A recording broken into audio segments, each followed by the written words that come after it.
بسم الله الرحمن الرحيم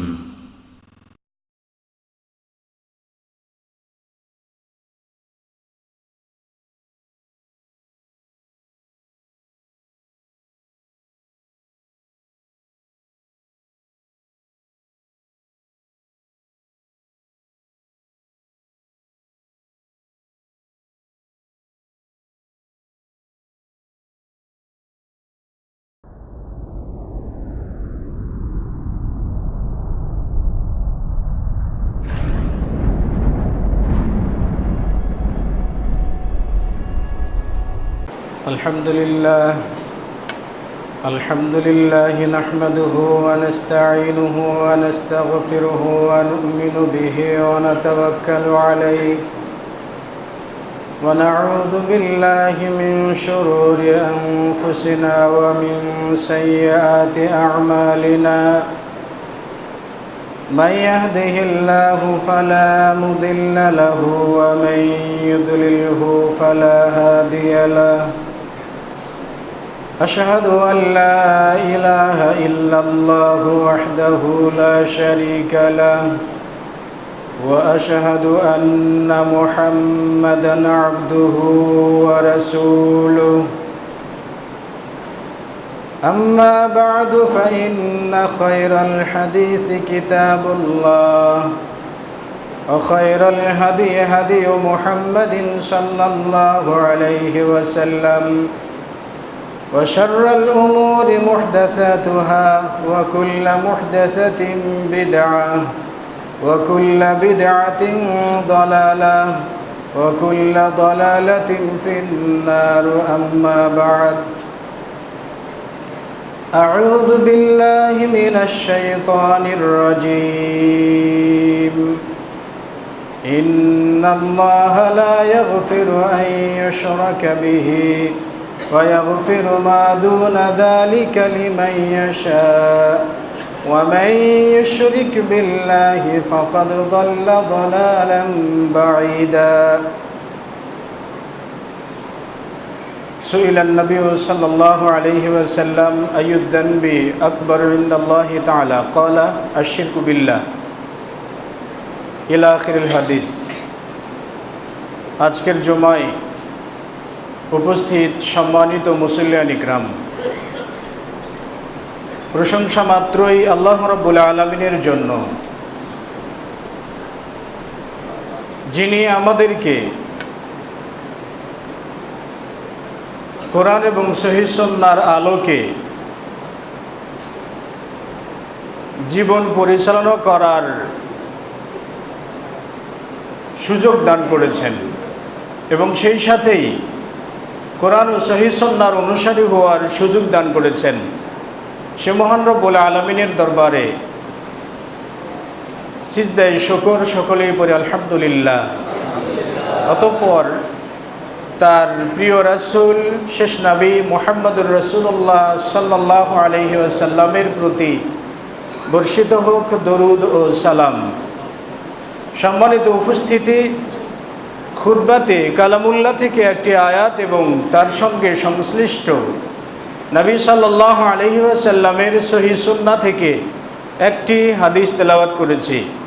আল্লাহ রাব্বুল আলামিন যদি তৌফিক দান করেন তাহলে উক্ত আয়াত এবং হাদিসের উপর অত্যন্ত সংক্ষিপ্ত পরিসরে কিছু আলোচনা করার চেষ্টা করব ইনশাআল্লাহ। আপনারা অবগত আছেন যে আমি ধারাবাহিক আলোচনা শুরু করেছিলাম আপনাদের সামনে। সেই ধারাবাহিকতার অনুসরণে আজকেও সে বিষয়ে আলোচনা করব। সেটি হচ্ছে শিরকের উৎপত্তি ও ক্রমবিকাস পর্ব ৩।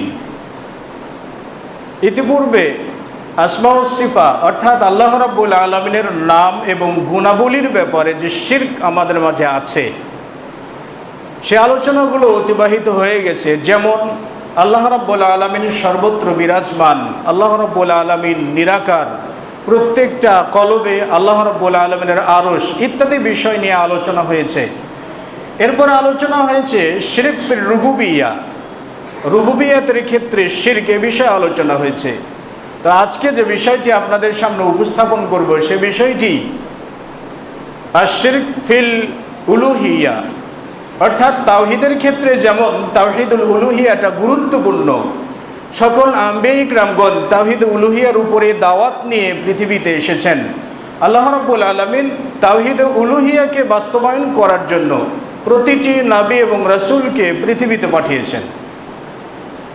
তো তাওহীদ উলুহিয়া কোনো ব্যক্তি যদি না মানেন, না বিশ্বাস করেন, না জানেন, তাহলে সে ব্যক্তি যেমন মুসলমানের কাতারে পড়ে না, অনুরূপভাবে আর শিরক ফিল উলুহিয়া যে ব্যক্তির মাঝে আছে সে ব্যক্তিকেও কোনো সময়ের জন্যই মুসলিম বলা যায় না। কারণ তাওহীদে উলুহিয়া প্রতিষ্ঠিত হওয়া সমাজ থেকে শুরু করে নিয়ে রাষ্ট্র পর্যন্ত সর্বস্তরেই তাওহীদে উলুহিয়া প্রতিষ্ঠিত হওয়াটা যেমন ফরজ, তেমনি তাওহীদে উলুহিয়াকে প্রতিষ্ঠিত করা প্রত্যেকটা মুসলিমের উপরেও ফরজ। এর বিপরীতে আর শিরক ফিল উলুহিয়া ব্যক্তি থেকে শুরু করে রাষ্ট্র পর্যন্ত সর্ব জায়গায় থাকাটাই যদি ব্যক্তির মাঝে থাকে তাহলে সে ব্যক্তি মুসলিম নয়, যদি কোনো রাষ্ট্রের মাঝে থাকে তাহলে সে রাষ্ট্র মুসলিম নয়। শাইখুল ইসলাম ইমাম ইবনে তাইমিয়া রাহিমাহুল্লাহ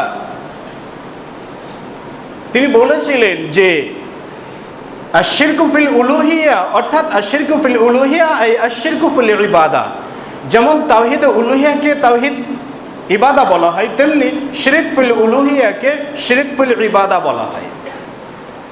আর তাওহীদুল ইবাদা যেটা আমরা বুঝি যে হুয়া ইবাদাতুল্লাহ সুবহানাহু ওয়া তাআলা মা নাযালা আলা আলসিনাতির রাসূল, যে বিষয়গুলো রসুলদের জবানে আমাদের উপরে নির্দেশ আরোপ করা হয়েছে এগুলো মান্য করা বা এগুলো মেনে চলা, এটাকে বলা হয় ইবাদত। ইবাদতের ক্ষেত্রে আল ইবাদাতু হিয়া আত-তাআতুল্লাহ সুবহানাহু ওয়া তাআলা আলা আলসিনাতির রাসূল, নবীগণ যে ইবাদত বা যে কর্মগুলো করার জন্য নির্দেশ দিয়েছেন সেগুলো বাস্তবায়ন করাই হচ্ছে ইবাদত। ইমাম ইবনে তাইমিয়া রাহিমাহুল্লাহ বলছেন আল ইবাদাতু ইসমু জামিউন লিকুল্লি মা ইউহিব্বুহুল্লাহু ওয়া ইয়ারদাহু মিনাল আকওয়ালি ওয়াল আ'মালিদ যাহিরাতি ওয়াল বাতিনা। শাইখুল ইসলাম ইমাম ইবনে তাইমিয়া রাহিমাহুল্লাহ মাজমুউল ফতোয়ায় উল্লেখ করেছেন যে ইবাদত হচ্ছে ওই সকল কর্মকাণ্ড যে কর্মকাণ্ডগুলোকে আল্লাহ রাব্বুল আলামিন ভালোবাসেন, যে কাজগুলো করলে আল্লাহ রাব্বুল আলামিন সন্তুষ্ট হন, সেই কাজ কথায় হতে পারে, কাজেও হতে পারে, প্রকাশ্যও হতে পারে, অপ্রকাশ্যও হতে পারে। তাহলে যে কাজগুলো করলে আল্লাহ রাব্বুল আলামিন খুশি হন, আল্লাহ তাআলা সন্তুষ্ট হন, এগুলোকে বলা হয় ইবাদত। ইবাদতের আরেকটা সংজ্ঞায় হাফিজ ইবনুল কাইয়্যিম রাহিমাহুল্লাহ বলছেন যে আল ইবাদাতু আল ইমতিসাল মা আমারাল্লাহু সুবহানাহু ওয়া তাআলা, ইবাদত তাকেই বলা হয় যে বিষয়গুলো আল্লাহ তাআলা নির্দেশ দিয়েছেন সে বিষয়গুলো পালন করা বা বাস্তবায়ন করা, এটাকে ইবাদত বলা হয়। আর আল্লাহর নির্দেশ যেটা বাস্তবায়ন করা জরুরি এটা ইবাদত, আর আল্লাহর নির্দেশ বাস্তবায়নটা যদি অন্যের নামে বা অন্যের জন্য করা হয় আর তাহলে এটাই হলো শিরক ফিল ইবাদা। আমাদের সমাজে শিরক আল উলুহিয়া বা আশ-শিরকু ফিল উলুহিয়া দুভাবে হয়ে থাকে। একটি হলো আমালিয়াতগতভাবে, মানে আমলের মাধ্যমে আমরা করে থাকি, আরেকটি শিরক হয় শিরক ফিল উলুহিয়া হয় রাষ্ট্রীয়ভাবে, যেটা রাষ্ট্রের পৃষ্ঠপোষকতায় যেটা সম্পাদিত হয়। উদাহরণস্বরূপ বলা চলে আল্লাহ রাব্বুল আলামিন বলছেন যে আহাল্লাল্লাহুল বাইআ ওয়া হাররামার রিবা, আল্লাহ রাব্বুল আলামিন ব্যবসাকে হালাল করে দিয়েছেন, সুদকে হারাম করেছেন। রাষ্ট্রীয়ভাবে ব্যবসার ক্ষেত্রে প্রত্যেকটা জায়গাতে প্রতিটি স্তরে স্তরে সুদের লাইসেন্স দেওয়া হয়েছে, এটি হচ্ছে রাষ্ট্রীয় শিরক।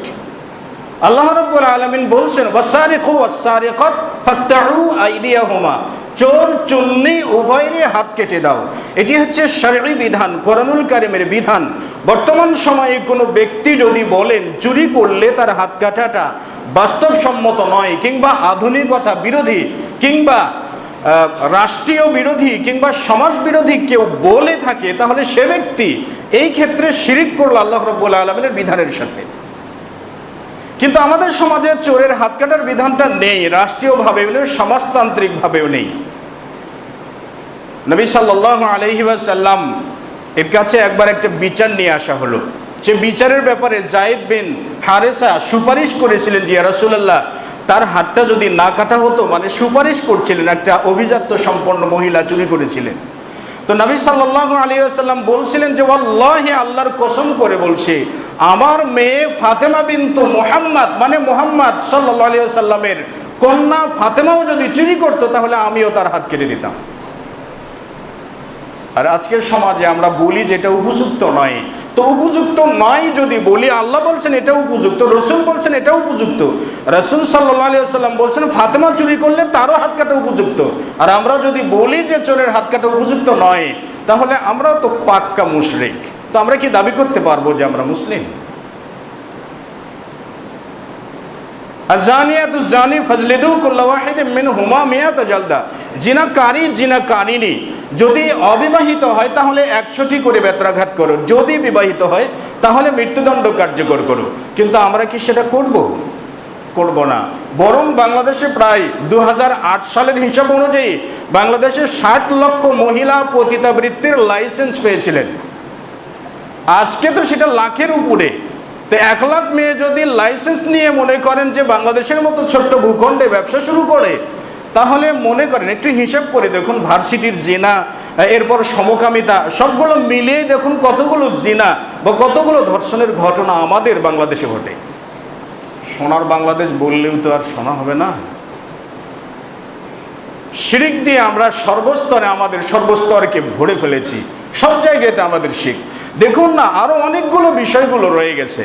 যেমন ধরে নিন, একজন অফিসার, জুনিয়র অফিসার তার সিনিয়র অফিসারকে সম্মান করতে গেলে মাথা ঝুঁকিয়ে তাকে সম্মান করতে হবে। কেন? এটা তো ব্রিটিশরা রেখে গেছে। সংসদে প্রবেশ করার জন্য মাথা ঝুঁকে সেখানে যেতে হবে। ইট সিমেন্টের পাথর দিয়ে তৈরি করা একটা মিনার, এই মিনারকে মুসলিমরা মাথায় টুপি দিয়ে সেখানে যে নীরবতা পালন করে মাথা ঝুঁকে নীরবতা পালন করছেন, কেন করছেন? আচ্ছা, যদি বলা হয় যে এটা কি কোনো বিজ্ঞানসম্মত কাজ, কিংবা এটা কি আধুনিক সোসাইটিতে পড়ে, মানে যারা আধুনিক শিক্ষিত তাদেরকেও যদি বলা হয় ইট সিমেন্টকে পূজা করা কেমন হয়, তারা সবাই বলবে এটা উচিত না। আবার তাদের যারা গুরু ঠাকুর তারাও আবার সেখানে যে পূজা করছেন, এগুলো শিরক। কিন্তু চাইলে এগুলো থেকে মুসলিমরা বেরিয়ে আসতে পারে, কিন্তু বেরিয়ে আসার মতো কোনো মন মানসিকতাই নেই। ব্রিটিশরা যা রেখে গেছে আমরা সেটি পালন করে যাচ্ছি। আল্লাহ রাসূল সাল্লাল্লাহু আলাইহি ওয়াসাল্লাম বলছেন, মা মিন আবদিন ইস্তারিহিল্লাহু সুবহানাহু ওয়া তাআলা, যে ব্যক্তিকে আল্লাহ রাব্বুল আলামিন নেতৃত্ব দিলেন, ক্ষমতা দিলেন, সেই ক্ষমতাটা সে নীতিগতভাবে শরীয়ত মোতাবেক সহিহ সুন্নাহ অনুযায়ী সে যদি তার নেতৃত্ব পালন না করতে পারে, তাহলে লাম ইয়াজিদ রাইহাতাল জান্নাহ, সে ব্যক্তি জান্নাতের সুবাতাসও পাবে না। ওয়াইন্নাহা তুজাদু মিন মাসিরাতি 40 খরিফান, অথচ জান্নাতের সুবাতাসটা 40 বছরের দূরত্ব থেকে পাওয়া যায়। তো ব্যক্তিতান্ত্রিক শিরক, সামাজিকভাবে কতগুলো শিরক, আবার আরেকটা আছে রাষ্ট্র পর্যায়ের শিরক। তো রাষ্ট্র পর্যায়ের শিরক তো আমরা কিছু করতে পারবো না, কিছু বলতেও পারবো না। আমরা আগুন পূজা করি, মূর্তি পূজা করি, মাটি পূজা করি, পাথর পূজা করি, কবর পূজা করি, ফুল পূজা করি, মানে এখন আরো কত যে পূজা আবিষ্কার হবে আল্লাহ আলাম, আল্লাহ ভালো জানে। আমরা যে বিভিন্ন দিবসগুলো পালন করি, ধরে নিন না ঈদে মিলাদুন নবী, ঈদে মিলাদুন নবীটা মূলত ঈদে মিলাদুল মাসিহ। আসলে ঈদে মিলাদুন নবীটা ঈদে মিলাদুল মাসিহ থেকে এসেছে। ঈদে মিলাদুল মাসিহ হচ্ছে যীশু খ্রিস্টের জন্ম দিবস উপলক্ষে আনন্দ করা, সেখান থেকে মনে করেন যে ঈদে মিলাদুন নবী চলে এসেছে। ফাতেমী খিলাফতের পরবর্তী সময়ে যখন খ্রিস্টানরা আধিপত্য বিস্তার করত, রোম পারস্যর আধিপত্য বিস্তার করত, তখন যীশু খ্রিস্টের জন্মদিবস উপলক্ষে তারা বিভিন্ন উৎসাহ উদ্দীপনা পুরো মাস ব্যাপী পালন করত। তো মুসলিমদের মধ্যে আগ্রহ জাগলো, কি ব্যাপার, ওদেরই কি নবী আছে নাকি, ওদেরই কি নেতা আছে নাকি, আমাদের কি কোনো নেতা নেই নাকি? তো আমরাও শুরু করে দিই, এরাও শুরু করে দিল ঈদে মিলাদুল নবী। তো অনুকরণ টাকার ঈদ মিলাদুল মাসিহ থেকে ঈদ মিলাদুন নবী মুহাম্মদ সাল্লাল্লাহু আলাইহি ওয়াসাল্লাম, এগুলো রাষ্ট্রীয় পৃষ্ঠপোষকতায় শিরক এবং বিদআত অনেকগুলো সমাজে ছড়িয়ে ছিটিয়ে রয়েছে। জানি না আমরা কতদূর কি করতে পারবো, আল্লাহ রাব্বুল আলামিন কোন দিন আমাদেরকে শিরক থেকে মুক্তি দান করবেন সেটা আল্লাহ রাব্বুল আলামিন জানেন। তবে আমাদের কামনা করা উচিত যে আল্লাহ আপনি আমাদেরকে শিরক থেকে মুক্তি দিন, সর্বস্তরের শিরক থেকে আপনি আমাদেরকে মুক্তি দিন। পূর্বে বলেছিলাম যে যে জাতির মাঝে শিরক থাকে সেই জাতির বিবেক শূন্য হয়ে যায়, মানে বিবেক কাজ করে না।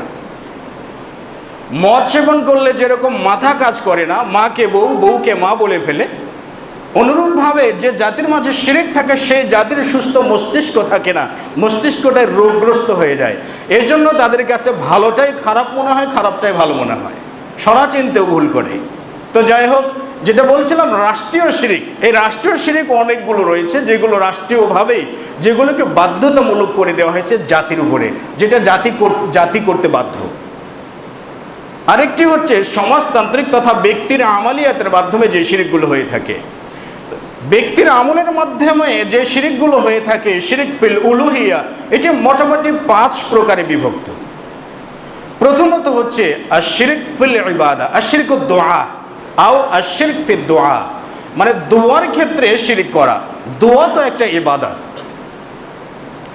দোয়া শব্দের শাব্দিক অর্থ হচ্ছে মানা দোয়া আই আল মাকসুদু বিদ দুআ আত-তাদাল্লুলু ওয়াল খুদুউ ওয়াত তাখাশশুউ, মানে দোয়ার উদ্দেশ্য হচ্ছে বিনয়ী প্রকাশ করা, নম্রতা প্রকাশ করা, কাই মনে আল্লাহ রাব্বুল আলামিনের কাছে কিছু চাওয়া, একনিষ্ঠতার সঙ্গে কিছু তলব করা। আল্লাহ আমি চাই, এটা তুমি আমাকে দাও, এটি হলো দোয়া। আর এই দোয়াকে নবী সাল্লাল্লাহু আলাইহি ওয়াসাল্লাম বলছেন যে আদ-দুআউ হুয়াল ইবাদা, দোয়াটাই ইবাদত। মুস্তাদরাকে হাকিমে হাদিসটি উল্লেখ আছে আফজালুল ইবাদাতি হুয়া দুআ, সর্বোত্তম ইবাদত হচ্ছে দোয়া। আর দোয়া শব্দের অর্থ চাওয়া বা কামনা করা, আল্লাহর কাছে কিছু চাওয়া, একনিষ্ঠতার সাথে চাওয়া। আল্লাহ রাব্বুল আলামিন বলছেন উদউ রাব্বাকুম তাদাররুআ ওয়া খুফিয়া, তোমরা তোমাদের প্রতিপালকের কাছে চাও, ডাকো, কিছু চাও, তাদাররুআ ওয়া খুফিয়া, বিনয়ী নম্রতার সাথে অতি সংগোপনে চুরি করে চাও। আল্লাহ তাআলা বললেন যে চুরি করে চাও। আর আমাদের সমাজে কি যে ভাইরাস শুরু হয়ে গেল, মানে সালাম ফেরার পরে ইমাম সাহেব হাত তুললেন, আল্লাহুম্মা আনতাস সালাম মিনকাস সালাম তাবারাকতা ইয়া যাল জালালি ওয়াল ইকরাম, 2 হাত তুলে বললেন। আর বোকার মতো মুসল্লিরা সকলে বলছে আমিন আমিন। অথচ আল্লাহ রাসূল আল্লাহুম্মা আনতাস সালাম মিনকাস সালাম, সালাম ফেরার পরেই আল্লাহু আকবার আস্তাগফিরুল্লাহ আস্তাগফিরুল্লাহ আস্তাগফিরুল্লাহ, এটা বলার সাথেই আল্লাহুম্মা আনতাস সালাম মিনকাস সালাম, এখানে আল্লাহ রাসূল বলতেন। কিন্তু আমরা জায়গাটাকে চেঞ্জ করে নিয়ে যে খোঁড়া পাতিয়ে খোঁড়ার মধ্যে বলা শুরু করলাম আল্লাহুম্মা আনতাস সালাম মিনকাস সালাম। আসলে জানি না, আসলে আমাদের শরীয়ত না জানা থাকাটাই, অজ্ঞতাটাই এর মেইন কারণ হতে পারে, মূল কারণটাই অজ্ঞতাই হতে পারে। তো দোয়ার ক্ষেত্রে আল্লাহ রাব্বুল আলামিন বললেন উদউনি আস্তাজিব লাকুম, তোমরা আমার কাছে চাও, ডাকো, আমি তোমাদের ডাকে সাড়া দেব। মানে উদউনি আস্তাজিব লাকুম, কোনো আবরণ নেই, আমাকে ডাকো, আমার কাছে চাও, আমি দেব। তো আল্লাহ রাব্বুল আলামিন যেখানে বলছেন যে আমার কাছে চাও আমি তোমাকে দেব, এর মাঝখানে আল্লাহ রাব্বুল আলামিনকে ডাকার জন্য কি কোনো মাধ্যমের প্রয়োজন আছে? যেখানে আল্লাহ রাব্বুল আলামিন গ্যারান্টি দিয়ে বলছেন যে চাও আমি তোমাকে দেব। হাদিসে আল্লাহ রাসূল বলছেন কোনো বান্দা যদি আমার কাছে 1 বিঘত পরিমাণ আসে তাহলে আমি 1 গজ যাব, কোনো ব্যক্তি যদি হেঁটে আসে তো আমি দৌড়িয়ে যাব, কোনো ব্যক্তি যদি দৌড়িয়ে আসে তো আমি তার চাইতেও দ্রুত গতিতে যাব। তার মানে বান্দা যদি আল্লাহর হয় তো আল্লাহ রাব্বুল আলামিন বান্দার হয়ে যাবেন। তো সেই ক্ষেত্রে এর মাঝখানে অন্য কোনো কিছুর কি প্রয়োজন আছে? কিন্তু আমরা তো সেই মাধ্যমটাকে গ্রহণ করে নিয়েছি। আমাদের মাঝে কিছু কিছু বিশ্বাস রয়েছে, সামাজিকভাবে কতগুলো ব্যক্তিবর্গের বিশ্বাস রয়েছে, ইমানদার ব্যক্তিরা যদি মারা যান তাহলে পরবর্তী প্রজন্মের জন্য তারা অনেক কিছুই করতে পারেন। তো মরে যাওয়ার পরেও তিনি শুনতে পান। নবী সাল্লাল্লাহু আলাইহি ওয়াসাল্লাম মরেন নাই, তিনি সব কিছুর জবাব দিচ্ছেন আর উম্মতের জন্য কবরে সিজদা দিচ্ছেন। এরকম অনেকগুলো কথা বলা হয়ে থাকে। আসলে মৃত ব্যক্তিকে মাধ্যম করা তো জায়েজই নেই, জীবিত ব্যক্তিকে মাধ্যম করার ক্ষেত্রে শর্ত রয়েছে। আনাস বিন মালিক রাদিয়াল্লাহু তাআলা আনহু বলেন যে আন্না উমর ইবনুল খাত্তাব রাদিয়াল্লাহু তাআলা আনহু, নিশ্চয় উমর বিন খাত্তাব রাদিয়াল্লাহু তাআলা আনহু কানা ইদা কহাতু, যখন মানুষদের মাঝে দুর্ভিক্ষ দেখা দিত অর্থাৎ অনাবৃষ্টি দেখা দিত তখন ইস্তাসকা বি ওয়াসাইলিন নবী সাল্লাল্লাহু আলাইহি ওয়াসাল্লাম, তখন তিনি নবী সাল্লাল্লাহু আলাইহি ওয়াসাল্লামের মাধ্যমে বৃষ্টি কামনা করতেন। অর্থাৎ যখন দেখা যাচ্ছে বৃষ্টি হচ্ছে না, আল্লাহ রাসূলের কাছে সাহাবা ইকরামগণ এসে বলতেন, ইয়া রাসূলুল্লাহ বৃষ্টি হচ্ছে না, তো আপনি দোয়া করুন না। তখন নবী সাল্লাল্লাহু আলাইহি ওয়াসাল্লাম দোয়া করতেন, আল্লাহুম্মা আসকিনা গায়সাম মুগাইসাম মারিয়াম মারিয়া, এভাবে তিনি দোয়া করতেন, দোয়ার সাথে বৃষ্টি হয়ে যেত। তো উমর বিন খাত্তাব রাদিয়াল্লাহু তাআলা আনহু তার জামানায়, তার খেলাফতকালে একবার অনাবৃষ্টি দেখা দেয়। উমর বিন খাত্তাব রাদিয়াল্লাহু তাআলা আনহু আব্বাস বিন আব্দুল মুত্তালিব অর্থাৎ নবী সাল্লাল্লাহু আলাইহি ওয়াসাল্লামের চাচার মাধ্যমে বৃষ্টি চাইলেন। চাচাকে বললেন যে আপনি ইমামতি করে বৃষ্টির জন্য কামনা করুন আল্লাহ রাব্বুল আলামিনের দরবারে। আব্বাস বিন আব্দুল মুত্তালিবকে ইমামতিতে দিয়ে উমর বিন খাত্তাব তিনি দোয়া করলেন, আল্লাহুম্মা, হে আল্লাহ, আসকিনা, আমরা বৃষ্টির কামনা করতাম, আমরা বৃষ্টি চাইতাম বিওয়াসাইলিন নবী সাল্লাল্লাহু আলাইহি ওয়াসাল্লাম, নবী সাল্লাল্লাহু আলাইহি ওয়াসাল্লামের মাধ্যমে তার জীবদ্দশায়। কিন্তু এখন মুহাম্মদ সাল্লাল্লাহু আলাইহি ওয়াসাল্লাম তিনি তো জীবিত নেই, সুতরাং মুহাম্মাদের চাচা আব্বাস বিন আব্দুল মুত্তালিবের মাধ্যমে যিনি জীবিত রয়েছেন তার মাধ্যমে আমরা তোমার কাছে দোয়া চাচ্ছি, তুমি আমাদেরকে বৃষ্টি দাও। আল্লাহ রাব্বুল আলামিন তাদেরকে বৃষ্টি দিয়েছিলেন। এখানে একটা বিষয় আছে, সেটি হলো রসুলের মাধ্যমে বৃষ্টি চাইলে ওমর বিন খাত্তাব চাইতে পারতেন, কিন্তু ওমর বিন খাত্তাব স্পষ্টই বুঝেছেন যদি চাই স্পষ্ট শিরিক হবে আর শিরিকের রেওয়াজটা চালু হয়ে যাবে। এই জন্য জীবিত ব্যক্তির মাধ্যমে তিনি দোয়া চাইলেন। সুতরাং মৃত ব্যক্তির মাধ্যমে কখনো কোনো সময়ের জন্য দোয়া চাওয়া, কোনো কিছু কামনা করা জায়েজ নেই, স্পষ্টতই শিরিক। সিয়ারু আলামিন নুবালা নামক একটি ইতিহাস গ্রন্থ রয়েছে। এই গ্রন্থের মধ্যে 10ম খণ্ডের 102 পৃষ্ঠায় উল্লেখ করা আছে, আল ইস্তিআনাতু ওয়াল ইস্তিগাসাতু ওয়া তালাবুদ দুআ ওয়া তালাবুল হাজা, আল্লাহর কাছে সাহায্য চাওয়া, আশ্রয় কামনা করা, কোনো প্রয়োজন চাওয়া, সবগুলো একই শব্দ, সবগুলো একই রকম। এই সাহায্য চাওয়া, আশ্রয় কামনা করা, এই সবগুলো যদি তাসরিফ করে রূপান্তর করে অন্যের মাধ্যমে চাওয়া হয় তাহলে এটাই শিরিক হবে। আর এমন শিরিক যে শিরিকটা লা ইয়াগফিরুল্লাহু সুবহানাহু ওয়া তাআলা ইল্লা বিত-তাওবা, যে শিরিকটা আল্লাহ রাব্বুল আলামিন তাওবা ছাড়া ক্ষমা করবেন না। যেমন আনকাদি ইয়া মুহাম্মদ বিন আব্দুল্লাহ, মানে ইয়া রাসূলুল্লাহ আপনি আমাকে পরিত্রাণ দিন, কি ইয়া আব্দুল কাদের জিলানী আপনি আমাকে পরিত্রাণ দিন, কি ইয়া গাউস ইয়া কুতুব আপনি আমাদেরকে পরিত্রাণ দিন, বলা হয় না? বলা হয় তো। আব্দুল কাদের জিলানী, হজরতে পীরনে পীর আব্দুল কাদের জিলানী, তোমার নামের গুণে আগুন হয়ে যায় পানি। তো আসলে কারণ নামের গুণে আগুন পানি হয় না একমাত্র আল্লাহ রাব্বুল আলামিন ছাড়া, একমাত্র আল্লাহ রাব্বুল আলামিন ছাড়া কারো নামের গুণে বা কারো অর্ডারে আগুন কখনো কোনো কথা শোনে না। গাউস, গাউস শব্দটা সিফাত মুশাব্বাহের থেকে। গাউসুন যেমন শাহবুন, সিফরুন, সুলবুন, সিফাত মুশাব্বার 23টিরও বেশি ওজন আছে। তার মধ্যে প্রথম শব্দটা হচ্ছে শাহবুন আই গাউসুন। তো গাউসুন শব্দের অর্থ হচ্ছে মানে সর্বোচ্চ আশ্রয় দাতা। তো সর্বোচ্চ আশ্রয় দাতা কি আল্লাহ রাব্বুল আলামিন নাকি আব্দুল কাদের জিলানী? কোনো ব্যক্তি যদি বলে যে আব্দুল কাদের জিলানী গাউস, তাহলে সেই ব্যক্তি আব্দুল কাদের জিলানীকে আল্লাহ রাব্বুল আলামিনের সাথে শিরিক করল, তা উলুহিয়াতের ক্ষেত্রে। আর আজকে কি জানেন, আজকে ওই যে মাঝ ভান্ডারির নামে গাউস, গাউসুল আজম মাঝ ভান্ডারি বলা হয় না? গাউস, এখানে গাউস শব্দের অর্থই হচ্ছে সর্বোচ্চ আশ্রয়দাতা। সেখানে গাউসুল আদম, আজম মানে সর্ববৃহৎ, সর্বোচ্চ, সবচাইতে বড়। তো সবচাইতে বড় আশ্রয়দাতা হচ্ছে মাঝ ভান্ডারি, দাড়ি ছাড়া, নামাজ ছাড়া, চোর, বাটপার, এগুলো যে হয়েছে গাউসুল আজম। এগুলোর যদি ব্যাকগ্রাউন্ড আপনি খুঁজতে যান তাহলে দেখবেন কেউ হয়তোবা সেনাবাহিনীর থেকে চুরি করে ধরা খেয়ে চাকরি ছেড়েছে, কেউ হয়তোবা বিডিআর থেকে চুরি করে চাকরি ছেড়েছে, কেউ হয়তোবা অন্য জায়গাতে চুরি করে ধরা পড়েছে, কেউ হয়তোবা ডাকাত ছিল, কেউ ছিনতাইকারী ছিল। এগুলো এসে বর্তমান সময়ে এসে গাউসুল আজম মাঝ ভান্ডারি। তো গাউসুল আজম তো একমাত্র তিনিই হতে পারেন, আল্লাহ রাব্বুল আলামিন হতে পারেন, আব্দুল কাদের জিলানী নয়। আব্দুল কাদের জিলানী রাহিমাহুল্লাহ গাউস, এই কথা তিনি কখনো কোনো সময়ের জন্যই বলেননি। আব্দুল কাদের জিলানী গুনিয়াতুত তালিবিন নামক গ্রন্থ লিখেছেন তিনি। সেই গ্রন্থে তিনি উল্লেখ করেছেন যে একমাত্র কোরআন এবং সহিহ সুন্নাহর শাব্দিক অনুবাদ ছাড়া বর্ধিত কিছু গ্রহণ করা জায়েজ নেই। কোনো ব্যক্তি যদি কোরআন এবং সহিহ সুন্নাহর শাব্দিক অনুবাদের বাইরে নিজের মস্তিষ্ক প্রসূত কোনো কথা ঢুকাতে চায় তাহলে সে ব্যক্তি জাহান্নামী, সে ব্যক্তি ইসলামের শত্রু। তো আব্দুল কাদের জিলানী অপরাধ করেননি, আব্দুল কাদের জিলানী ভুল করেননি।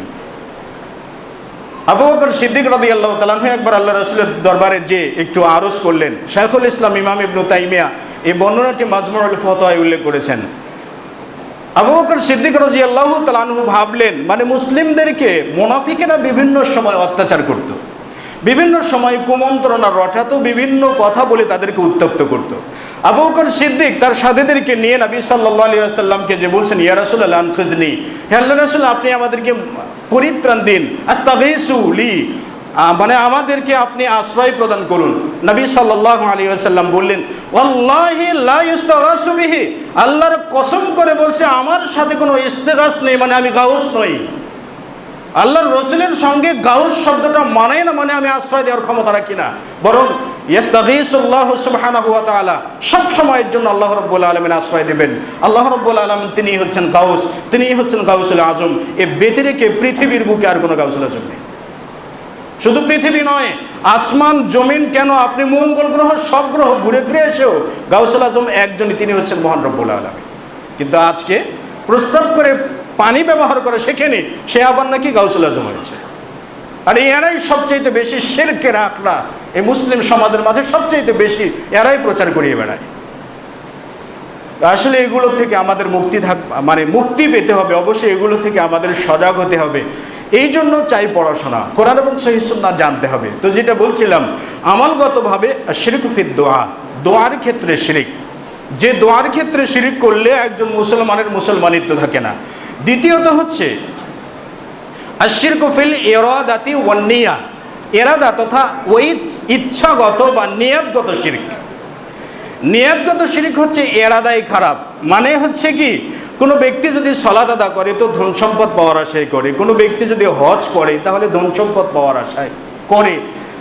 আমি আমাদের যুব সমাজদেরকে একটি কথা বলতে চাই যে আমরা যখন প্রাইমারি স্কুল থেকে পড়া শুরু করি, হাই স্কুল জীবন শেষ করে যখনই এসএসসি পাশ করলাম কি ইন্টারমিডিয়েট চললাম, তখনই মাথার মধ্যে চাকরি নামক একটা ভূত চেপে বসে। অভিভাবকরাও সন্তানদেরকে পড়তে দেন চাকরির আশায়, সন্তানরাও পড়তে যায় চাকরির আশায়। বিদ্যা শিক্ষার আশায় যদি না যায়, প্রতিভা অর্জন করার আশায় যদি কেউ শিক্ষাঙ্গনে না যেয়ে চাকরির আশায় শিক্ষাঙ্গনে গেলে শিক্ষাটাই শিরকের মধ্যে নিমজ্জিত। আল্লাহ রাব্বুল আলামিন বলছেন, মান কানা ইউরিদুল হায়াতাদ দুনিয়া ওয়া যিনাতাহা নুওয়াফি ইলাইহিম আমালাহুম, যে ব্যক্তি দুনিয়া এবং দুনিয়ার চাকচিক্যময়ের আশা করে, ইচ্ছা করে, এই ব্যক্তিও শিরকের মধ্যে নিমজ্জিত। নবী সাল্লাল্লাহু আলাইহি ওয়াসাল্লাম কত কষ্ট করতেন জানেন? উমর বিন খাত্তাব রাদিয়াল্লাহু তাআলা আনহু থেকে বর্ণিত, তিনি বলেন যে লাম্মা রাআইতু আন্নান নবী সাল্লাল্লাহু আলাইহি ওয়াসাল্লাম, যখন আমরা দেখতাম যে নবী সাল্লাল্লাহু আলাইহি ওয়াসাল্লামের একটা বিছানা ছিল, আর সেই বিছানার মাঝের যে গদিটা, এই গদিটা ছিল খেজুরের খোসা, এই খেজুরের আঁশ জাতীয় এগুলো তার চামড়ার বিছানার মধ্যে ঢুকে দিয়ে তিনি গদি বানিয়েছিলেন। এর উপরে আল্লাহ রাসূল শুয়ে থাকতেন। গদিটা ছোট হওয়ায় পায়ের কাছে ইজখার নামক ঘাস রাখা হতো। তো আল্লাহ রাসূল যখন শুয়ে থাকতেন তখন দেখতাম আল্লাহ রাসূলের পাঁজরে এই যে খেজুরের আঁশ জনিত দাগ পড়ে যায়। উমর বিন খাত্তাব বলছেন যে আমি একবার আল্লাহ রাসূলকে বললাম, ইয়া রাসূলুল্লাহ, হে আল্লাহ রাসূল, আপনি যদি অনুমতি দেন তাহলে আপনার জন্য আমরা একটা নরম বিছানা বানিয়ে দিতে পারি। কারণ রোম পারস্যের লোকজন, কিসরা কায়সার, এরা তো আল্লাহর ইবাদতও করে না, কিচ্ছু করে না, কিন্তু আল্লাহ তাআলা এদেরকে কতটা ভোগবিলাস দিয়েছেন, তা আমরা কি বানিয়ে দিতে পারি না? তখন নবী সাল্লাল্লাহু আলাইহি ওয়াসাল্লাম উমর বিন খাত্তাবকে বললেন, হে উমর বিন খাত্তাব, আলা তারদা, তুমি কি খুশি হবে না যে তাদের জন্য ভোগবিলাসটা দুনিয়াতে আর আমাদের জন্য আখিরাতে? একটা বিছানা বানিয়ে নিলে তার ভোগবিলাসটা কত চড়া মূল্য হয়ে যাবে জানেন? একটা বিছানা বানিয়ে নিলে সেই সময় কি চাইলেই আমাদের মতো 3 হাত গভীর এরকম ফর্ম কি পাওয়া যাবে?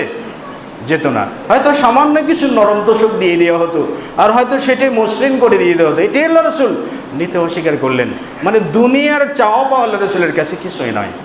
অপর বর্ণনায় এসছে নবী সাল্লাল্লাহু আলাইহি ওয়াসাল্লামকে উমর বিন খাত্তাব বলছিলেন, রোম পারস্যের লোকজন কতটা ভোগ বিলাসী, তাদেরকে আল্লাহ রাব্বুল আলামিন দিয়েছেন, তারা আল্লাহর ইবাদত করে না, কিন্তু আমরা আল্লাহর ইবাদত করি। ইয়া রাসূলুল্লাহ, আপনি দোয়া করুন না আল্লাহ যেন আমাদেরকে দুনিয়ার প্রশস্ততা দান করেন।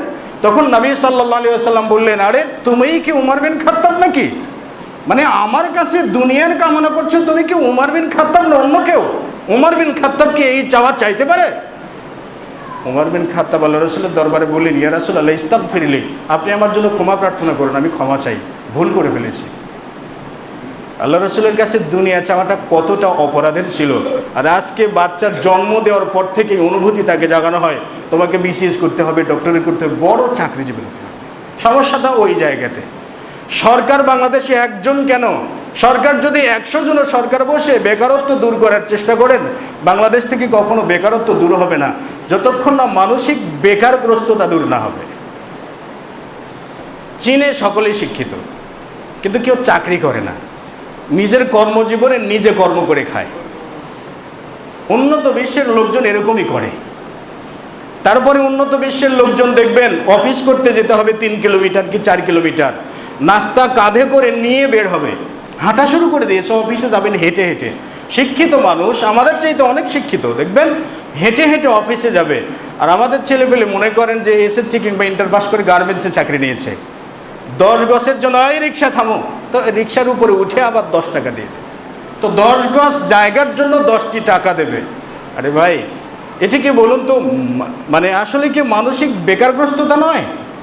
মানে আসতে যেতে দেখা যায় তো, যাত্রাবাড়ি থেকে একজন উঠেছে, একটু সামনে একটু এসে নামবে, গাড়ির হেল্পারকে দিয়ে দিয়েছে 2 টাকা। আরে বলছে এই মেয়ে 2 টাকা ভাড়া আসে না কে? ওই মেয়ে কয়টুকু জায়গায় এসেছে, কতটুকু জায়গায় এসেছে, 100 গজ জায়গায় আসি নাই, তোমাকে 2 টাকার বেশি দিতে হবে নাকি? 100 গজ জায়গা হেঁটে যাওয়ার মতো ঠ্যাঙে যার বল নেই, ওর দ্বারা বাংলাদেশের কি উন্নতি হতে পারে? আশা করা যায়? সম্ভব নয়। আসলে কি মানসিকতাকে বদলাতে হবে। পড়াশোনা করব প্রতিভা অর্জন করার জন্য, পড়াশোনা অর্জন করব শিক্ষিত হওয়ার জন্য, যাতে জাতিকে গাইড করতে পারি, জাতিকে নিয়ন্ত্রণ করতে পারি, জাতিকে আলো দেখাতে পারি। পড়াশোনা করা, শিক্ষিত হওয়া, এটা চাকরির জন্য নয়। চাকরির জন্য চাকরির আশায় শিক্ষিত হলে এটাই শিরক হবে, এটাই শিরক ফিল ইরাদা। আর এইটাকে উঠে নেওয়ার জন্যই যুগে যুগে নবী রাসূল এসেছিলেন। নবী সাল্লাল্লাহু আলাইহি ওয়াসাল্লাম বললেন, মান তাআল্লামাল ইলমা লিইউসিবাদ দুনিয়া লাম ইয়াজিদ রাইহাতাল জান্নাহ। যে ব্যক্তি বিদ্যা অর্জন করবে দুনিয়া হাসিলের জন্য, সে ব্যক্তি জান্নাতের সুগন্ধও পাবে না। যাবেন কোথায়? তো এগুলো চাইলে হ্যাঁ হয়তো বা বলবেন যে তো আমাদের কি চাকরি করা যাবে না? না, চাকরি তো করাই যাবে, চাকরি করাই যাবে, চাকরি করতে পারেন, কিন্তু চাকরির উদ্দেশ্যে পড়তে পারবেন না। আপনি অবশ্যই পড়াশোনা করবেন প্রতিভা অর্জন করার জন্য, তবে আল্লাহ রাব্বুল আলামিন আসলে এতটাই তিনি আপনাকে অপমান করবেন না যে আপনাকে বিদ্যা দিয়ে সেই বিদ্যার মর্যাদা আপনাকে দিবেন না। আল্লাহ রাব্বুল আলামিন মাখলুকাতের সঙ্গে এরকম বিরূপ আচরণ করবেন না। কিন্তু আমাদের আসলে মানসিকতার যে বড় মানসিকতা আছে, সেই মানসিকতাটা অতি ছোট, যেটাকে আরও একটু বড় করা দরকার, যেটাকে আরও একটু বড় করা দরকার। তাহলে বাংলাদেশ থেকে বেকারত্ব দূর হয়ে যাবে।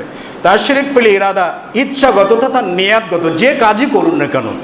নবী সাল্লাল্লাহু আলাইহি ওয়াসাল্লাম বলছেন, আবু হুরায়রা থেকে বর্ণিত, তিনি বলেন, তাইসা আব্দুদ দিনারি তাইসা আব্দুদ দিরহামি ওয়াল খামিসাতি ওয়াল খামিলা। টাকাওয়ালা পয়সাওয়ালা মানে যারা দুনিয়ার পিছে ছোটে তারা ধ্বংস হয়েছে। তাইসা ওয়ান তাকাসা ইযা শিকা ফালান তাকাসা। অন্যদিকে অপর ব্যক্তির ব্যাপারে সুখবর দিলেন, তুবা লিআবদিন আখিদিন বিইনানি ফারাসিহি। ওই ব্যক্তির জন্য সুখবর যে ব্যক্তি আল্লাহর রাস্তায় তার ঘোড়াকে সর্বদাই প্রস্তুত রাখে। ইনকানা ফিল হিরাসাতি, যদি তাকে পশ্চাতে রাখা হয় সে পশ্চাতে থাকে। ওয়াইনকানা ফিস সাকাতি, সৈন্যদলের পিছনে রাখা হলে এখানেই থাকে। যদি তাকে কোনো সম্পদ না দেওয়া হয় তাহলে সে সেভাবেই ধৈর্য ধারণ করে। ওয়াইন শাফাআ লাম ইউশাফা, যদি সমাজে কারো পক্ষে সুপারিশ করে তার সুপারিশটাও গ্রহণ করা হয় না। এত নিম্নমানের ব্যক্তি, এই ব্যক্তি যদি ইমানদার হয় তাহলে ব্যক্তির জন্য সুখবর। তাহলে আসলে দুনিয়াদারির জন্য আমরা যতটাই কামড়াকামড়ি করব, শুধু আমাদের দাঁত ক্ষয় হবে, পাবো না কিছু। আল্লাহ রাব্বুল আলামিনের কাছে চাইতে হয় সর্বক্ষেত্রে। তো যা হোক, আর শিরক ফিল ইরাদা এর মধ্যেও আমরা নিমজ্জিত, মানে আমাদের যুব সমাজ পুরোটাই নিমজ্জিত, যুব সমাজ পুরোটাই নিমজ্জিত। মানে আমার মাথা এলোমেলো করে ফেলেছে যে মানে বারংবার যেগুলো বন্ধু সার্কেল আছে সকলেই বলছে, আপনি কিছু করছেন না কেন? আপনি তো বড় চাকরিজীবী হতে পারবেন, সরকারি চাকরি আছে, অনেকগুলো আছে, কেন বসে আছেন? আপনি কেন প্রতিভাকে কাজে লাগাচ্ছেন না? মানে পরামর্শগুলো শুনতে শুনতে মাথাটাই ঝালাপালা, আর কোনো উত্তর খুঁজে পাওয়া যায় না। ভাই, আমার জীবনের জন্য আপনাকে মাথা ঘামাতে হবে না, এতটুকু বলা ছাড়া আর কোনো বুদ্ধি থাকে না। তো আসলে মানে মানসিকতাটা কোথায়? একজন ছেলে মাস্টার ডিগ্রি অর্জন করলে সে আর কাজে হাত দেবে না কেন? নবী সাল্লাল্লাহু আলাইহি ওয়াসাল্লাম তিনি নিজে নিজের কর্ম নিজে করতেন। দাউদ আলাইহিস সালাতু ওয়াসসালাম নিজে কর্মকার ছিলেন, তিনি নিজের কর্ম নিজে করে খেতেন। এটাই রাসূলদের আদর্শ, মুসলিমদের আদর্শ এটাই হওয়া উচিত। তো যা হোক, শিরক ফিল ইরাদা। আরেকটি হচ্ছে শিরক ফিত তোয়া, বা আনুগত্যের ক্ষেত্রে শিরিক করা, যেটা তো আমাদের সমাজে মাশাআল্লাহ যদি পূর্ণাঙ্গ বলার সুযোগ হয় তো আমরা সবগুলোই ফেসে যাব। তাআত হচ্ছে আনুগত্য করা, অনুকরণ করা একমাত্র আল্লাহ রাব্বুল আলামিনের জন্য। আনুগত্য অনুকরণ একমাত্র আল্লাহ রাব্বুল আলামিনের জন্য। আল্লাহ রাব্বুল আলামিন বলছেন, কুল ইন কুনতুম তুহিব্বুনাল্লাহা ফাত্তাবিউনি ইউহিব্বুকুমুল্লাহ। আল্লাহ তাআলা আল্লাহ রাসূলকে বললেন যে হে নবী, আপনি বলে দিন যে তোমরা যদি আল্লাহকে ভালোবেসে থাকো তাহলে ফাত্তাবিউনি, আমার অনুসরণ করো। তার মানে নবী সাল্লাল্লাহু আলাইহি ওয়াসাল্লামের আনুগত্যের মাধ্যমে আল্লাহ তাআলার ভালোবাসা পাওয়া যায়। আর আনুগত্যটা একমাত্র আল্লাহ রাব্বুল আলামিনের জন্যই বরাদ্দ, পৃথিবীর আর কারোর জন্য নয়। সাহাবায়ে কেরামগণ এটাই বুঝতেন, সাহাবায়ে কেরামগণ এটাই শিক্ষা দিতেন। কিন্তু আনুগত্যের ক্ষেত্রে আমাদের প্রবলেমটা কি আছে জানেন? সমস্যাটা কি? আব্দুল্লাহ ইবনে আব্বাস রাদিয়াল্লাহু তাআলা আনহুম বলছেন যে ইউশিকু আন তানজিলা আলাইকুম হিজারাতুম মিনাস সামা, অতি শীঘ্রই তোমাদের উপরে শাস্তির পাথর নাজিল হবে। কারণ আকুলু ক্বালা রাসূলুল্লাহ, আমি তোমাদেরকে বলছি যে আল্লাহ রাসূল বলছেন, আর তোমরা বলছো ক্বালা আবু বকর ক্বালা উমর, এগুলো তোমরা বলছো। তার মানে আল্লাহর রসুল যে কথাটা বলছেন সেই কথার সাথে আবু বকরের কথাকে দাঁড় করানো মানে আল্লাহ রসুলের কথা মানে আল্লাহ রাব্বুল আলামিনের কথা। তাহলে আল্লাহর কথার সঙ্গে আবু বকরের কথাটাকে দাঁড় করিয়ে দেওয়া হবে। আনুগত্যের ক্ষেত্রে একমাত্র আল্লাহ রাব্বুল আলামিনের আনুগত্য করতে হয়, যেটা রসুলের মাধ্যমে আমাদের সামনে এসেছে, এর ব্যতিক্রম কিছু নয়। কিন্তু আমাদের সমাজে কেউ বলেন যে শাফি, কেউ বলেন যে হাম্বলি, কেউ বলেন যে মুহাম্মাদি, আবার কেউ বলেন যে হানাফি।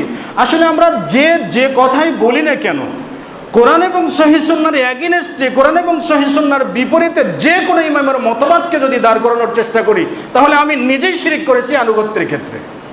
শিরিক করে যদি মুশরিক অবস্থায় 5 ওয়াক্ত সালাত, হজ, যাকাত সব কিছু করে বেড়াই, তো মুশরিককে কি আল্লাহ রাব্বুল আলামিন জান্নাত দেবে? সম্ভাবনা নেই। এই জন্য ইমাম আহমদ বিন হাম্বল রাহিমাহুল্লাহ বলছেন, বিস্তারিত বলার সুযোগ নেই। ইমাম আহমদ বিন হাম্বল রাহিমাহুল্লাহ বলছেন, আজিব তো, আমি আশ্চর্য বোধ করি ওই সকল ব্যক্তিদের ব্যাপারে যারা হাদিসের সানাদের ব্যাপারে জ্ঞান রাখে, হাদিসের বিশেষত্ব, বিশুদ্ধ হাদিস সম্পর্কে যাদের কাছে জ্ঞান রয়েছে, এই সকল ব্যক্তিরা কি করে সুফিয়ান সাওরীর উদ্ধৃতি দিয়ে, কি করে নাখাইর উদ্ধৃতি দিয়ে, কি করে আউজাইর উদ্ধৃতি দিয়ে কোরআন সুন্নাহকে ওভারটেক করে চলে যায়, কোরআন সুন্নাহকে পরিত্যাগ করে। আমি আশ্চর্য বোধ করি, কি করে সম্ভব? মানুষ কি করে যায়? ইমাম আহমদ বিন হাম্বল বলছেন, লা তুকাল্লিদুনি, তোমরা আমার তাকলিদ করো না। লা তুকাল্লিদুনি, তোমরা আমার তাকলিদ। আবার তাকলিদ আবার কি? কেউ হয়তো গালি দিবেন যে আবার তাকলিদ কি বলে। তাকলিদ শব্দটা কল্লাদা ইউকাল্লিদু তাকলিদান।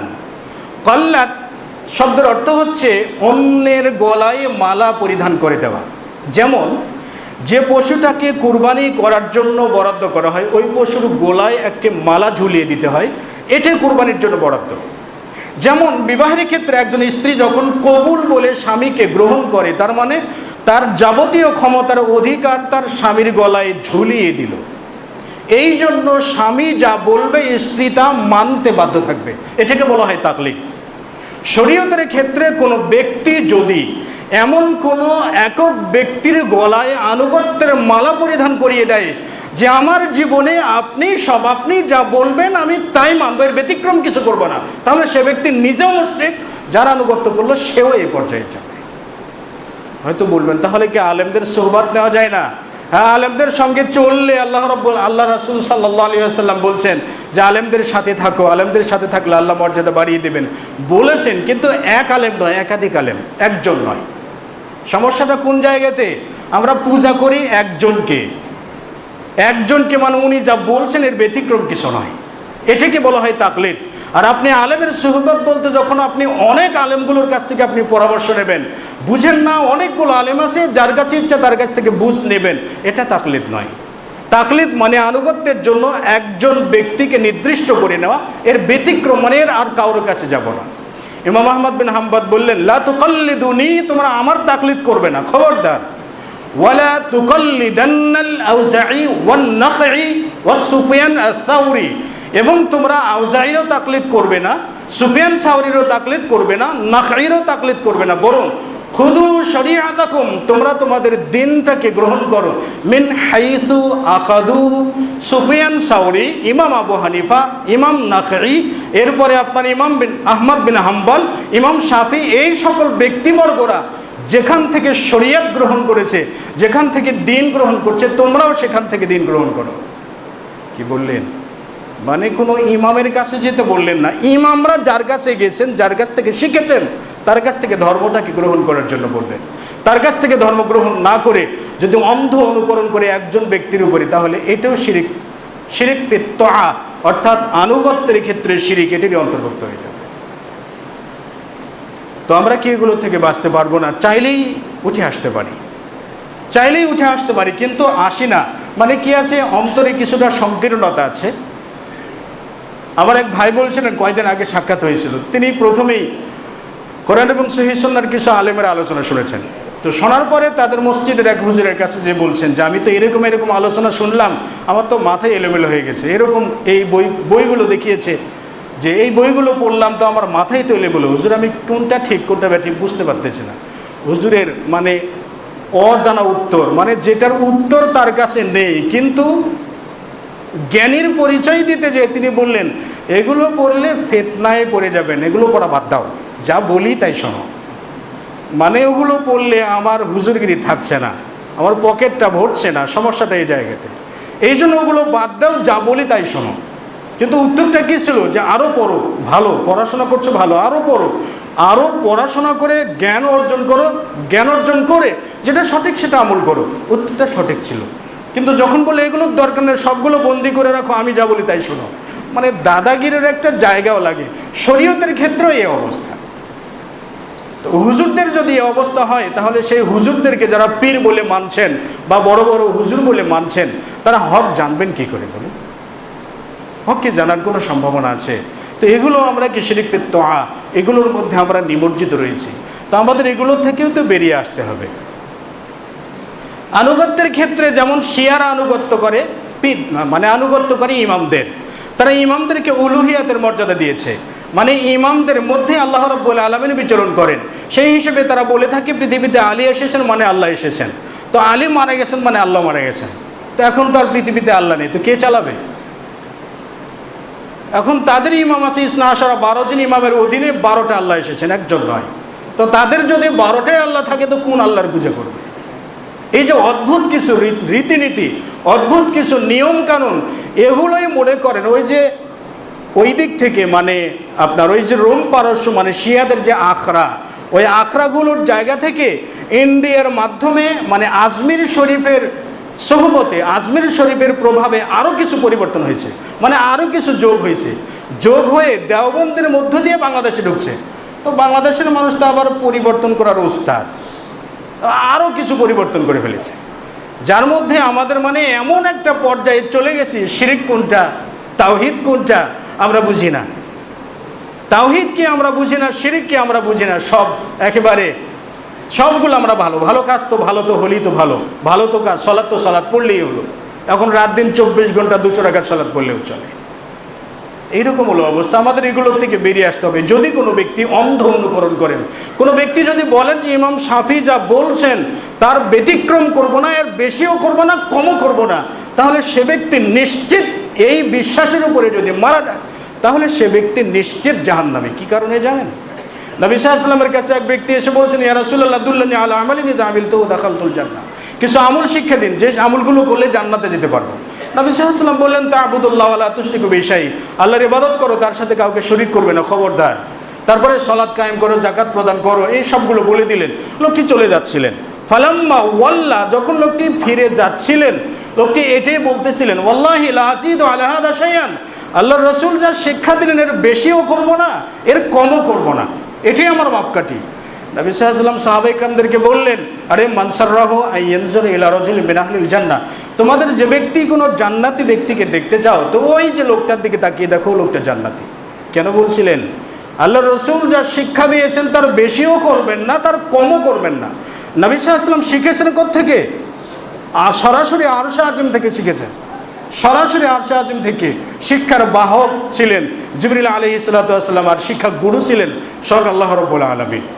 তার কাছ থেকে শিক্ষা পেয়েছেন। তাহলে আল্লাহ রসুলের বেশিও করব না, কমও করব না, লোকটি জান্নাতি। কোনো ব্যক্তি যদি বলে ইমাম শাফি কি ইমাম আহমদ বিন হাম্বল কি ইমাম আমজাহি যা বললেন তার বেশিও করব না, কমও করব না, তো সে তো উল্টো দিকে যাবেই। উচিত ছিল আল্লাহ রসুল যা বলছেন তার বেশিও করব না, কমও করব না, তাহলে তাওহীদের প্রতি বিশ্বাস হতো।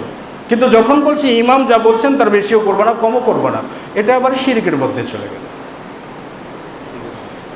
চতুর্থ প্রকার, সেটি হচ্ছে আশরিক ফিল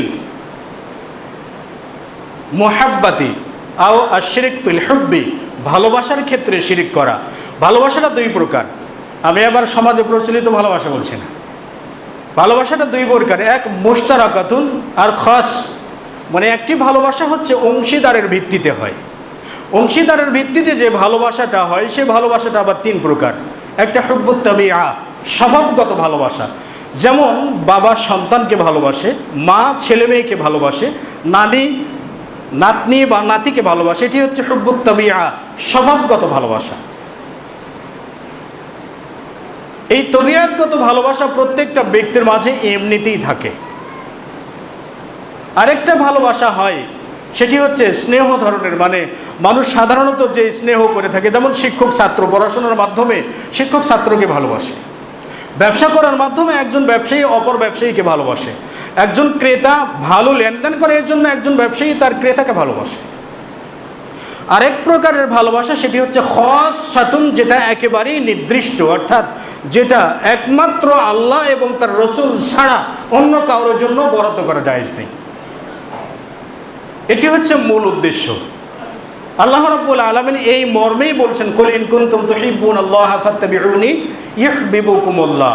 তাহলে আল্লাহ রাব্বুল আলামিনকে ভালোবাসলে আল্লাহ রসুলের আনুগত্য করতে হবে। এই আল্লাহর ভালোবাসাটা পাওয়া যায় নবী সাল্লাল্লাহু আলাইহি ওয়াসাল্লামের পদাঙ্ক অনুসরণ করার মাধ্যমে, অন্য কিছুর মাধ্যমে নয়।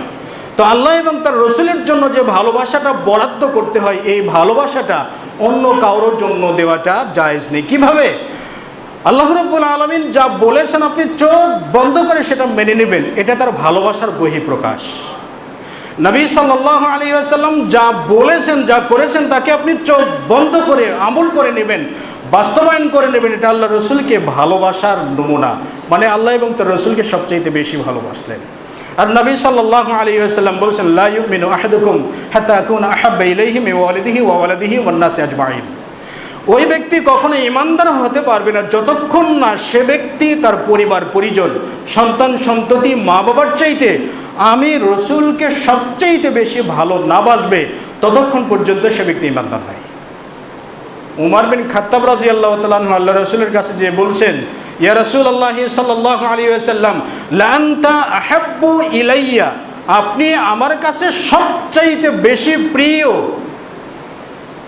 ইল্লা নাফসি, আমার নিজ আত্মা ছাড়া, মানে আমি আত্মা ব্যতীত সবচাইতে বেশি আপনাকে ভালোবাসি। নবী সাল্লাল্লাহু আলাইহি ওয়াসাল্লাম বলেন, উমর বিন খাত্তাব, লা ওয়াল্লাহি, আল্লাহর কসম করে বলছে, এটা আমার ভালোবাসা নয়, এটা ভালোবাসার উদ্দেশ্য নয়, বরং এইটা বলো যে লা আনতা আহাব্বু ইলাইয়া মিন নাফসি, আমি আমার নিজ আত্মার চাইতেও আপনাকে বেশি ভালোবাসি। তাহলে এটাই ইমানদারের পরিচয়। তো আল্লাহ রসুলকে যদি সব কিছুর ঊর্ধ্বে তুলে যদি ভালোবাসতে পারি, তো কোরআন সুন্নাহ মানতে কি আর কোনো অসুবিধা আছে? কোনো অসুবিধা থাকার কথা না। তার মানে আল্লাহ রসুলকে সেভাবে ভালোবাসতেও জানি নেই। ভালোবাসা কয়েক ধরনের হয়। একটা হয় মানে শুধুমাত্র লোক দেখানো। আসলে আমরা আল্লাহ রসুলকে ভালোবাসি লোক দেখানো। কিভাবে জানেন? বাৎসরিক মিলাদ মাহফিলে আল্লাহ রসুলকে ভালোবাসি দেখাবো খালি চেয়ার রেখে। ঈদে মিলাদুন্নবী বাৎসরিক একটা অনুষ্ঠান, সেখানেও আমরা দেখাবো যে আল্লাহ রসুলকে ভালোবাসি। বিভিন্ন মাহফিলে যেখানে যে মিলাদের মাধ্যমে ইয়া নবী সালাম আলাইকা বলে বুঝিয়ে দেবো যে হ্যাঁ আল্লাহ রসুল আমরা আপনাকে ভালোবাসি, কিন্তু আনুগত্যের বেলায় চুপচাপ, আল্লাহ রসুল কথা বলবেন না। আনুগত্যের ক্ষেত্রে অন্যরা, মানে ব্যাপারটা এরকম যে আপনার বাড়ির চাকর আপনার খাবার খায়, আপনার বেতন গ্রহণ করে, সব কিছু করে আপনার জন্য, টাকা পয়সা পোশাক আশাক সব কিছু আপনার কাছ থেকে নেয়, কিন্তু কাজের বেলায় সে যে কাজ করে আপনার চাচাতো ভাইয়ের ছেলের কাজ করে। তো যখন আপনার চাচাতো ভাইয়ের ছেলের কাজ করে খাওয়া দাওয়া আপনার বাড়িতে, আপনার মেজাজটা কি ঠিক আছে নাকি? আরে বেটা তুই খাওয়া দাওয়া করিস আমার বাড়িতে, কাজ করিস অন্যের বাড়িতে, আপনি আপনার চাকরকে রাখবেন না। তো আল্লাহ রাব্বুল আলামিন এরকম বিশ্বাসঘাতক মার্কা চাকরকে দিয়ে কী করবেন? যারা শুধু ভালোবাসার ক্ষেত্রে বুঝায় যে আল্লাহ তোমাকে ভালোবাসে, আল্লাহ রসুলকে ভালোবাসে, কিন্তু আনুগত্যের ক্ষেত্রে আল্লাহ রসুলের 500 বছর পরের নীতি সেগুলোকে মেনে চলি, আনুগত্য করি। এমনকি আশ্চর্য হবেন, বিভিন্ন মাদ্রাসাগুলোতে, আমাদের দেশে কওমি মাদ্রাসা যেগুলো আছে, দেওবন্দি ঘরানার যেগুলো মাদ্রাসা আছে, এই মাদ্রাসাগুলোতে বুখারী মুসলিম পড়ানো হয়, বুখারী মুসলিম পড়ানো হয়। কিন্তু কেন জানেন? লিত্তাবাররুক, শুধু বরকত হাসিলের জন্য। আশ্চর্যের ব্যাপার, বুখারী শরীফের শুরু থেকে শেষ পর্যন্ত কোথাও লেখা নেই যে বুখারী পড়লে বরকত নাজিল হয়, কোথাও লেখা নেই। পেলেন কোথায়? যে বুখারীকে বরকতের জন্য পড়েন, আনুগত্যের জন্য নয়, তো বরকতের জন্য পড়ে লাভ নেই। কোরআন শিক্ষা যদি কেউ করে বরকতের জন্য, মানে মালের বরকত হোক, বুখারী শরীফ যদি কেউ পড়েন যে আমার সম্পদে বরকত হোক, এ তো মুশরিক, বলছি না? আর শিরক ফিল ইরাদা। বুখারী পড়তে হবে কিসের জন্য? আনুগত্য করার জন্য। সহিহ মুসলিম পড়তে হবে আনুগত্য করার জন্য, মেনে নেওয়ার জন্য, এগুলোকে জবাই করার জন্য নয়। আর সহিহ হাদিস, বিশুদ্ধ হাদিসকে জবাই করার কিছু কিছু অস্ত্র আছে আপনার, ওই যে কেন, যেহেতু, সেহেতু, সুতরাং, অতএব, এই সবগুলো দিয়ে মানে সহিহ হাদিসগুলোকে জবাই করার একটা, যেমন ইমামের পিছনে সলাতে সূরা ফাতিহা পড়া আবশ্যক। যে ব্যক্তি সূরা ফাতিহা পড়ে না সে ব্যক্তি তার সলাত হয় না। এখন ক্লাস থেমে দিলেন, ক্লাস থেমে দিয়ে বললেন যে লা সলাতা লিমান লাম ইয়াকরা বি ফাতিহাতিল কিতাব, এই হাদিসটা কোরআনুল কারীম, ইজা কুরিয়াল কুরআনু ফাসতামিউ লাহু ওয়া আনসিতু লাআল্লাকুম তুরহামুন, আয়াতে কারিমার বিপরীত। কেন বিপরীত? কোরআনুল কারীমে বলছে চুপ থাকো, কোরআনুল কারীম সাধারণ তেলাওয়াতের ক্ষেত্রে বলছে চুপ থাকো। মানে কাফেরেরা যখন কোরআন তেলাওয়াতের সময় হট্টগোল করত, তখনই ওয়াইজা কুরিয়াল কুরআনু ফাসতামিউ লাহু ওয়া আনসিতু। সর্বশেষ এসে যেহেতু হাদিসটা আমাদের মাযহাব বিরোধী, আমাদের মতাদর্শ বিরোধী, সেহেতু বা সুতরাং হাদিসটি আমলযোগ্য নয়, অতএব সিদ্ধান্ত গৃহীত হলো হাদিসটি আমলযোগ্য নয়। এরকম শব্দ ব্যবহার করে হাদিস জবাই করলেন, আর জাহান্নামের কাছে দিয়ে গর্দানটাকে আল্লাহ রাব্বুল আলামিন কিয়ামতের দিন জাহান্নামে ফেলে দেবেন। এই জন্য আল্লাহ রসুলকে ভালোবাসার উদ্দেশ্য এরকম নয়, শুধু বরকত হাসিল নয়, ভালোবাসার উদ্দেশ্য হচ্ছে তার আনুগত্য করা। আনুগত্যের পরিবর্তে যদি আমরা অন্য কোনো মতাদর্শকে দাঁড় করাই, তাহলে এটাই হবে আশরিক ফিত তোয়া।